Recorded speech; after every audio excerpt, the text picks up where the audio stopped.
بسم اللہ الرحمن الرحیم۔ نبوت مل جانے کے بعد 9 برس تک ہمارے نبی پاک صلی اللہ علیہ وسلم مکہ مکرمہ میں تبلیغ دیتے رہے اور قوم کی ہدایت اور اصلاح کی کوشش کرتے رہے۔ اکثر کفار مکہ آپ صلی اللہ علیہ وسلم اور ان کے صحابہ کو طرح طرح کی تکلیفیں پہنچاتے تھے، مذاق اڑاتے تھے اور جو ہو سکتا تھا وہ کر گزرتے تھے۔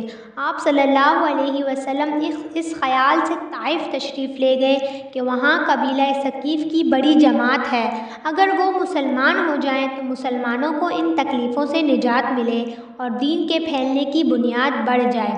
وہاں پہنچ کر قبیلہ کے 3 بڑے سرداروں سے جو بڑے درجے کے سمجھے جاتے تھے، ان سے ہمارے نبی پاک صلی اللہ علیہ وسلم نے گفتگو فرمائی اور دین کی طرف بلایا، اپنی مدد کی طرف متوجہ کیا، مگر ان لوگوں نے بجائے اس دین کی بات کو قبول کرتے صاف جواب دے دیا اور نہایت بے رخی اور بد اخلاقی سے پیش آئے۔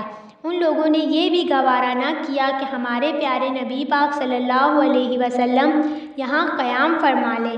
ان سرداروں میں سے ایک نے کہا، آپ ہی کو اللہ نے نبی بنا کر بھیجا ہے۔ دوسرے نے کہا، اللہ کو تمہارے سوا کوئی اور نہیں ملا جس کو رسول بنا کر بھیجتے۔ تیسرے نے کہا، میں آپ سے بات کرنا بھی گوارا نہیں کرتا۔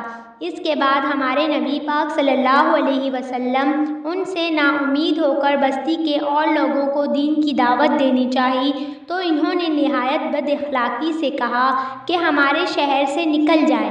آپ صلی اللہ علیہ وسلم وہاں سے مایوس ہو کر واپس ہونے لگے تو ان سرداروں نے شہر کے لڑکوں کو پیچھے لگا دیا کہ ہمارے پیارے نبی پاک صلی اللہ علیہ وسلم کا مذاق اڑائیں، تالیاں بجائیں اور پتھر ماریں، حتیٰ کہ ہمارے پیارے نبی پاک صلی اللہ علیہ وسلم کے دونوں جوتے خون جاری ہونے سے رنگین ہو گئے۔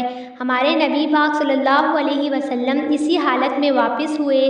جب راستے میں ان لوگوں سے کچھ اطمینان ہوا تو ہمارے نبی پاک صلی اللہ علیہ وسلم نے یہ دعا مانگی، اے اللہ، میں تجھ ہی سے شکایت کرتا ہوں، میں اپنی کمزوری، سبکی کی اور لوگوں میں ذلت اور رسوائی کی۔ اے ارحم الراحمین، تو ہی صفحاء کا رب ہے، تو ہی میرا پروردگار ہے۔ تو مجھے کس کے حوالے کرتا ہے؟ کسی اجنبی بیگانے کے جو مجھے دیکھ کر ترش روح ہوتا ہے اور منہ چڑھاتا ہے، یا کسی دشمن کے جس کو تو نے مجھ پر قابو دے دیا؟ اے اللہ، اگر تو مجھ سے ناراض نہیں ہے تو مجھے کسی کی بھی پرواہ نہیں، تیری حفاظت مجھے کافی ہے۔ میں تیرے چہرے کے اس نور کے طفیل جس کے تمام اندھیرے روشن ہو گئے، جس سے دنیا اور آخرت کے سارے کام درست ہو جاتے ہیں، اس بات سے پناہ مانگتا ہوں کہ مجھ پر تیرا غصہ ہو یا تو مجھ سے ناراض ہو۔ تیری ناراضگی اس وقت تک دور کرنا ضروری ہے جب تک تو راضی نہ ہو۔ تیرے سوا کوئی طاقت ہے نہ کوئی قوت۔ ملک الموت یعنی حضرت جبرائیل علیہ السلام ہمارے نبی پاک صلی اللہ علیہ وسلم کے پاس تشریف لائے اور سلام کیا اور عرض کیا کہ اللہ تعالیٰ نے آپ کی وہ گفتگو سنی جو آپ نے قوم کے سرداروں سے کی اور جوابات بھی سنے، اور ایک فرشتہ ہے جس کے ذمے پہاڑوں کی خدمت ہے، آپ کے پاس بھیجا ہے، آپ جو چاہیں حکم دیں۔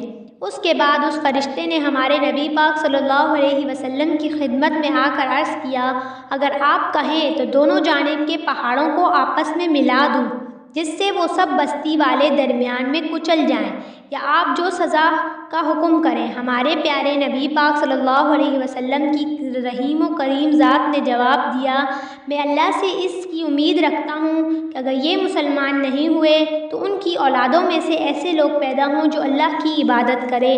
یہ ہیں اخلاق اس کریم ذات کے جس کے ہم نام لیوا ہیں۔ ہم ذرا سی تکلیف سے، کسی معمولی سی گالی دینے سے بھڑک جاتے ہیں، پھر عمر بھر اس کا بدلہ نہیں اترتا اور دعویٰ کرتے ہیں محمدی ہونے کا۔ ہمارے پیارے نبی پاک صلی اللہ علیہ وسلم اتنی تکلیف اٹھانے کے باوجود کوئی بدلہ یا کوئی بد دعا نہیں دیتے تھے۔ سبحان اللہ۔